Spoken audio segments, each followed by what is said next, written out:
Apakah boleh menggunakan sugi pada siang hari di bulan Ramadan? Bolehkah menelan air liur selepas menggunakannya? Jawapan, disunatkan bersugi sepanjang masa, sama ada semasa berpuasa atau tidak. Pada permulaan hari atau pada penghujungnya. Tengok orang kita kata lepas daripada zuhur bersugi makruh. Kan? Lepas daripada asar bersugi makruh. Dia kata Abu Hurairah radhiyallahu taala anhu, kata dia Nabi bersabda, laula an asyqa ala ummati aw ala nasi la amartum bisiwak ma'a kulli salat. Kata Nabi SAW, kalaulah tidak menjadi kesukaran bagi umat aku akan suruh mereka bersugi setiap kali mereka berwudu untuk mengerjakan solat. Tidak ada istisna, tidak ada pengecualian dalam masalah ini. Tidak ada pengecualian dalam masalah ini. Jadi dia bagi tahu kepada kita bahawa Nabi SAW suruh kita bersugi setiap kali kita hendak solat. Bukankah asal itu setelah daripada az-zuhur? Yang orang kita duk kata lepas zuhur makruh dan sebagainya, maka tidak menjadi sebarang masalah. Baik, hadis-hadis ini menunjukkan bahawa disunatkan menggunakan sugi sepanjang masa. Nabi SAW tidak mengecualikan mereka yang berpuasa daripada ibadat ini. Malah maksud umumnya meliputi orang yang berpuasa dan orang yang tidak berpuasa. Dibolehkan juga menelan air liur selepas menggunakan sugi. Tetapi jika sesuatu terkeluar dari sugi tersebut dan memasuki mulut, ia hendaklah diludah keluar. Ia adalah sama seperti yang dilakukan oleh seorang yang berpuasa ketika mana mengambil wudu. Dia dikendaki meludah air itu daripada mulut dan dibolehkan menelan air lepas itu. Tidak dituntut untuk mengeringkan mulut sepenuhnya selepas berkumur. Maksudnya kita berkumur masa kita berwudu tu sekali saja.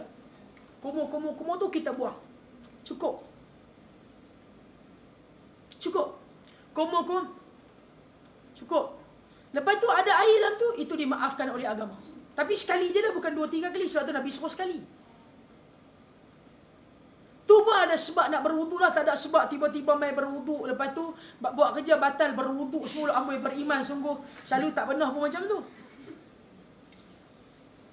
Maksudnya, lepas daripada tu, kita kumur, apa yang ada sisa di mulut ni, alhamdulillah. Kita pun tak ada niat dan sebagainya, clear. Tertelan, tak ada masalah. Tak payahlah ambil hair dryer, pergi kering pun, tak payah tu semua kerja-kerja merepek. Nampak tak? Imam Nawawi berkata, Al-Mutawadi dan para ulama yang lain berpendapat bahawa apabila seseorang yang berpuasa berkumur, dia dikendaki meludahkan air itu dan tidak perlu mengeringkan mulutnya menggunakan kain atau apa saja. Tidak ada perselisihan pendapat dalam masalah ini. Disebut oleh Imam Nawawi bermadzhab Syafi'i. Sekaligus menjawab, kita selalu dengar orang duk kata lepas daripada zuhur gosok gigi makruh. Lepas daripada asar makruh. Silalah, gosoklah gigi anda, bersihkanlah mulut anda dan sebagainya. Lebih-lebih lagi apabila waktu lepas daripada zuhur mulut kita dah mula berbau.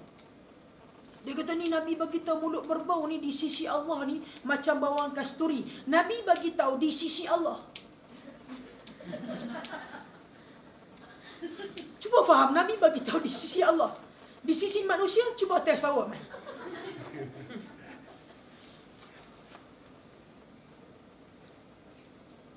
Imam Bukhari meletakkan dalam kitabnya satu bab yang khusus. Bab menggunakan sugi bagi seseorang yang berpuasa. Kemudian menyebut hadis Abu Hurairah yang kita bacakan tadi. Imam Bukhari berkata tidak ada perbezaan antara orang yang berpuasa dan tidak. Maksudnya berpuasa atau tidak diharuskan bersugi. Manakala merujuk kepada hadis Aisyah dan Atha dan Qatadah, maka kata mereka dia boleh menelan air liurnya.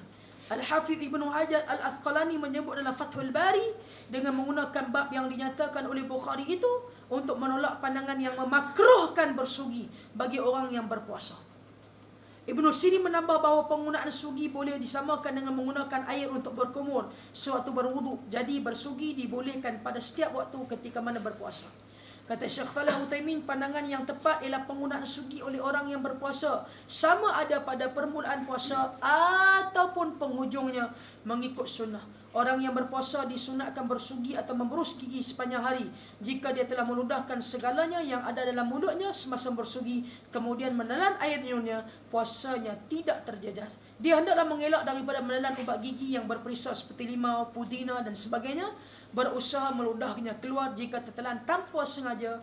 Dia tidak kira berdosa dan tidak menjejaskan puasanya. Baik, mandi ketika mana berpuasa? Adakah mandi membatalkan puasa seseorang yang berpuasa dibolehkan mandi dan puasanya tidak terbatal disebabkan itu. Ibnu Qudamah berkata tidak salah bagi orang yang berpuasa mandi. Beliau memetik dalil daripada hadis Aisyah dan Ummu Salamah bahawa ketika fajar hampir tamat, Nabi SAW masih berhada besar kerana melakukan hubungan kelamin dengan isterinya, kemudian baginda mandi dan berpuasa. Ra'aitu Rasul sallallahu alaihi wasallam yasubbu ala ra'sil ma' wa wasa'im min al-'atash atau min al-har. Boleh faham tak hadis atas tadi tu?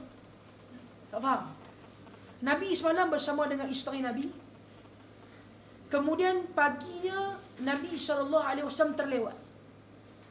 Maksud boleh faham terlewat? Maksudnya Nabi bersama dengan isteri Nabi, kemudian malam yang sama Nabi tak mandi janabah. Bila Nabi tak mandi janabah, Nabi berwuduk dan Nabi terus tidur dengan isteri Nabi. Keesokannya Nabi bangun dan agak lewat. Dah azan dan sebagainya, Nabi mandi janabah, terus Nabi solat subuh dan Nabi berpuasa.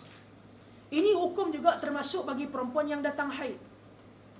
Kalau darah haid dia katalah kering pukul 11 malam dan sebagainya, dia tak mau mandi, dia nak mandi esok pagi. Jawapan dia tak boleh. Dia mesti kena mandi. Kerana dia kena solat isyak, kerana waktu solat isyak masih ada.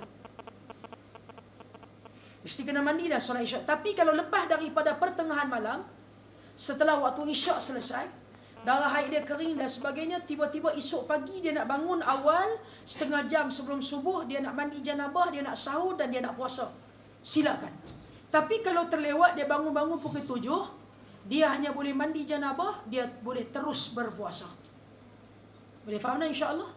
Sama juga orang yang bersama dengan pasangan dia, terlewat pagi esok, katalah bangun pukul 8 ke 9 ke hari Ahad, dia boleh bangun, dia terus mandi janabah dan dia terus boleh berpuasa dan solat subuh. Wallahu a'lam.